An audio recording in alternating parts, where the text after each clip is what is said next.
Yewega kabisa nongi kubasuhuza abataramu kabisa mu bice bigiye bitandukanye mugiye muhereremo ni David Hussein ugarutse muri izmikolo za Rwanda Media Group Peace. Ese wowe uri hehe? Ese uri he kugira ngo dukomeze kugenda atubana gatanu ku kandi agarutse rero muri aya masaha y'umugoroba wa tariki 5 z'ukwezi kwa karindwi mu mwaka wa 2025 ngarutse n'amakuru akomeye cyane, amakuru atugezo muri iri joro. Ndavuga ati abataramu abakunzi b'umuryango mugari Rwanda Media Group Peace sinarara nayabagejejeho murare musonukiwe byinshi bigiye kubera muri aka karere k'ibiyaga bigari nyamo nawe ndabasuhuje kabisa. Ndagira ngo muzamure subscribe zanyu mu gifaransa ni sabune, ndagira ngo mwese manze munkandire ku like kanyu kugira ngo tubane gatano ku kandi kabisa mwenye kitu David Hussein kabisa. Ndagira ngo wamaze kuzamura subscribe yawe tubane gatano ku kandi. Ati amakuru tugaruye ameze gute? Update z'amakuru atugezeho muri iri joro. Leta Zunze Ubumwe za Amerika nyuma yuko yifashishije ibihugu bigiye bitandukanye bigatera inkunga inyeshyamba z'ama23 rero bakananirwa kwinjira ahitwa Uvira, Leta Zunze Ubumwe za Amerika nuko iciye inzira ku nyeshyamba z'ama23 igomba kuzinjiza mu ntara ya Kivu y'Amajyepfo. Ati gute? Ndagira ngo tugende tubyinjiranamo gake kabisa. Ni David ukimara kumva yuko rwose ari ngiye Hussein, menya ko tugiye kugenda adusobanukirwa akano ku kandi. Neno ndagusaba kugira ngo ubanze uzamure subscribe yawe niba ari ubwa mbere winjiye muri uyu muyoboro wa Rwanda Media Group Peace. Banza uzamure subscribe yawe niba atari ubwa mbere, kora ku gapfunsi kareba mu kirere ako ni like, asiga dukomeze kugenda tubana gatanu ku kandi. Ati bigenze gute muri iri joro? Amwe mu makuru atugezaho ndagira ngo mbibabwire nana yabasomera. Ni inkuru ikomeye cyane, ni inkuru yakababaro ku mpande zigiye zitandukanye, ni inkuru itunguranye. Igisirikare cyitwa Black Hotel cyari kimaze kitari gito mu ntara ya Kivu y'Amajyaruguru aho cyari gerera ahitwa muri Izawarikare hano mu birombe by'amabuye aho bita Alpha Mines. Rero nuko iki gisirikare cya Black Hotel Leta Zunze Ubumwe za Amerika itegetse ko kigomba kwinjira mu mirwano muri Uvira. Ati bigenze gute rero? Ni bimwe tujye kugenda tubiva imuzi ni muzingo. Ati igisirikare cy'aba Black Hotel abacanshuro boherejwe na Leta Zunze Ubumwe za Amerika gufasha ndetse no kwirukana abarwanyi ba 23 mu burasirazuba bwa RDC. Ati nyuma yuko Leta Zunze Ubumwe za Amerika ngo amaradari yayo abonye yuko hari ibihugu ngo byohereje ingabo zabo mu ntara ya Kivu y'Amajyepfo, harimo igihugu cyashinjijwe igihugu cy'u Rwanda, Uganda, Sudani, Kenya ndetse n'igihugu cya Somalia. Rero ngo Leta Zunze Ubumwe za Amerika itegetse aba Black Hotel bari baherereye mu ntara ya Kivu y'Amajyaruguru ahazwi muri Warikare kwinjira mu mirwano muri teritwari ya Uvira ndetse byimazeho mu ntara ya Kivu y'Amajyepfo.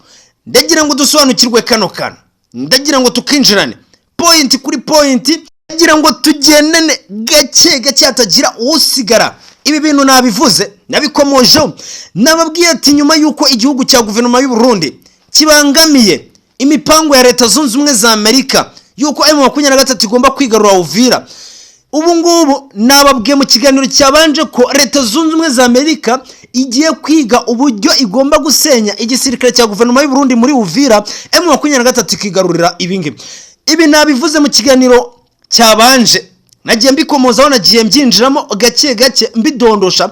Gusa nagira ngo dushingire kuri iyi nkuru ibabaje, inkuru ikomeye.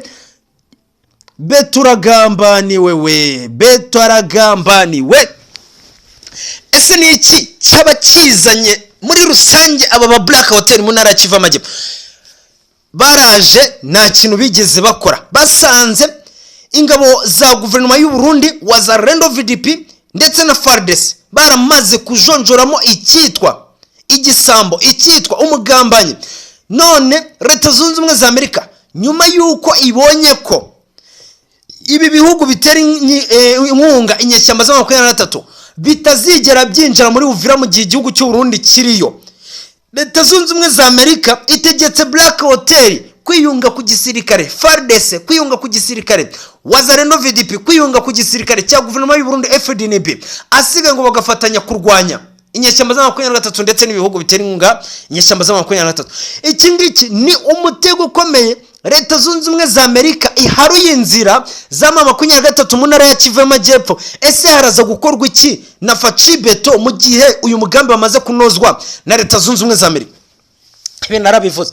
Leta Zunze Ubumwe za Amerika narababwiye ati uku kuboko kuba amakimbirane mu burasirazuba bwa RDC adakemuka. Ibi ni imipango ya Leta Zunze Ubumwe za Amerika ifite icyo ishaka. Mu kiganiro cyabanje nababwiye ati Leta Zunze Ubumwe za Amerika bavugaga yuko ishaka amabuye. Ayo mabuye yakoze amasezerano yarayabonye. Mu kiganiro cyatambutse nababwiye ati iyi Leta Zunze Ubumwe za Amerika ntago igikeneye amabuye, ahubwo ikeneye icyitwa balkanization, ikeneye ko iki gihugu cya RDC gicibwamo kabiri, asigaye niba ari iyo ntara y'Iburasirazuba bwa RDC irimo ayo mabuye, none Leta Zunze Ubumwe za Amerika ikabona uburyo iyacukura ari igihugu cyayo yamaze kwishyiriraho. Ibi bintu nabivuze. Ikintu kibabaje cyane, kibabaje by the way, ni ikintu kibabaje cyane. Rero amwe mu makuru akomeza kugenda avugwa ngo izo ngabo za Black Hotel zatumiwe ko zigomba kwinjira mu mirwano mu ntara ya Kivu y'Amajyepfo kugira ngo zirukane ingabo ziherereye mu ntara ya Kivu y'Amajyepfo. Biri kuvugwa yuko kuri uyu munsi wa tariki 5 z'ukwezi kwa karindwi mu mwaka wa 2025 makuru yamaze kuba yagenda atugeraho ngo nuko RDC uyu munsi yakiriye abasirikare. Ubwo nimvuga RDC ntabwo mvuga FARDC, ndavuga ingabo zamaze kwinjira mu gihugu cya RDC nkuko amasatellite aherereye mu kirere cy'uburasirazuba bwa RDC ngo yagiye abigaragaza.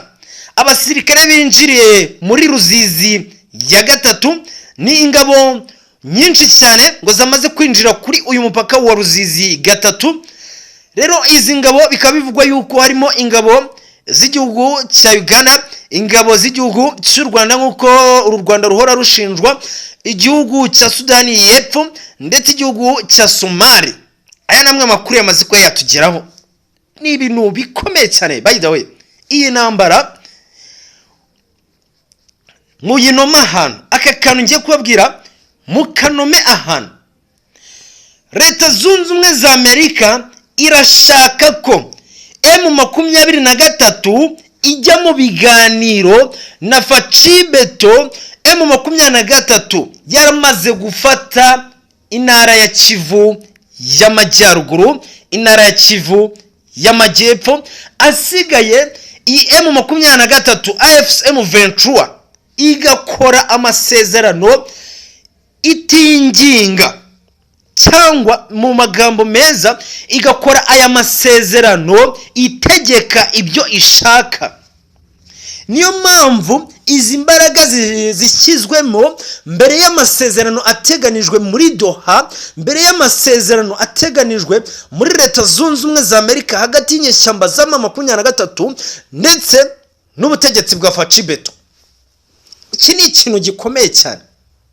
Leta Zunze Ubumwe za Amerika ibi bintu niyo ibiteguye, ibi bintu iravuze ati reka tunanize Faci Beto mu gihe M23 zaba yarigaruriye Uvira, igize abarigaruriye intara Kivu y'Amajyaruguru n'Amajyepfo ibice binini, izananiza Faci Beto icyo M23 izashaka izategeka.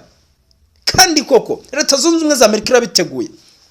Aba Black Hotel boherejwe mu ntara, urakeka Black Hotel boherejwe mu ntara Kivu y'Amajyepfo gukora iki? Urugamba kw'ingabo z'abarundi za FARDC Wazalendo, urugamba bari kuresista neza. Uko M23 yakoze ibishoboka byose, yakoze icyitwa diploma militaire ariko kwinjira Uvira bikanga. Guhera mu kwezi kwa kabiri ku itariki 14 M23 yaragerageje biranga. Rero iki ni ikintu gikomeye, nuko igihari niba koko ibi bintu ariko bigiye kugena, twitege ko Kongo igiye kugabanwamo kabiri, hagiye kubaho icyitwa balkanization, kuko M23 AFC M23 magingo aya iyobowe n'uwahoze ari perezida w'igihugu cya RDC Joseph Kabanga Kabila arifuza balkanization. Ntago ashaka kuba perezida w'igihugu cya RDC, ahubwo arifuza balkanization. Arashaka kugabanya igihugu mo kabiri, arashaka kubaho Kivu Republic. Iki kintu sinzi niba njye nyibona njyenyine, gusa iki ni ikintu cyamaze kugaragara kandi leta zunze ubumwe za Amerika yamaze kugiha umugisha. Iki kintu rero nuko ikintu nababwira ni ibintu bikomeye. Kuba ingabo za guverinoma y'u Burundi zagihagarika, nababwiye ati birashoboka mirongo ubu ngubu bitewe n'imbaraga leta zunze ubumwe za Amerika yamaze gushyiramo, tuve kuri 30% ubu cyamaze kujya kuri 50%. 50% iki kintu kiri buze gushoboka. Leta zunze ubumwe za Amerika ibonye yuko M23 itazatsimbura ingabo z'abarundi muri Uvira, ihisemo kwinjizamo aba Black Hotel kugira ngo baharure inzira M23 yinjiremo. Iki kintu kirababaje mw'abantu mwe, ntabwo mwacyumva.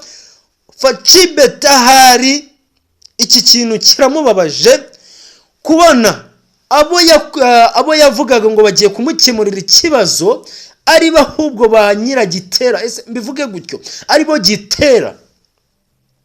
Ibi bintu birababaje. Hari umutaramu muri comment kare wambwiye ati Facibeto nareke Katara areke leta zunze ubumwe za Amerika ngo yihuze n'abarusi. Amazi yamaze kurenga inkombe bavandimwe. Facibeto yagerageje uko yarashoboye, yakubije imitwe hirya no hino uko yarashoboye.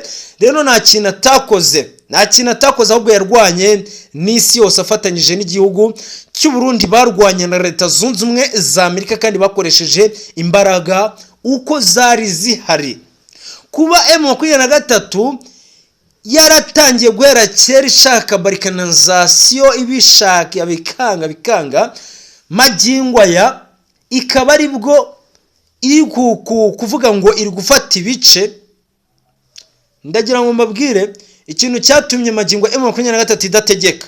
Iyi Uvira yaririmo, kandi M23 ubu ngubu ikintu nababwira nuko igiye gutegeka mu Idoha, irategeka ndetse irajya muri Washington, irategeka ibyikeneye kandi igomba kubihabwa. Leta zunze ubumwe za Amerika yamaze gushyiramo akaboko.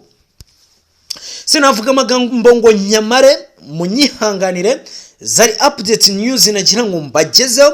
Reka mbasebe kuzamura subscribe zanyu mwebwe turi kumwe gatanu ku kandi. Reka mbifurize kugumya kugubwa neza. Turi weekend kuwa gatandatu hagati nkomeze mbabwira ati weekend nziza, weekend y'umugisha mu mirimo igiye itandukanye mu gimuriremo. Yari David Hussein kabisa, ndagira ngo dukomeze kugenda tubana gatanu ku kandi.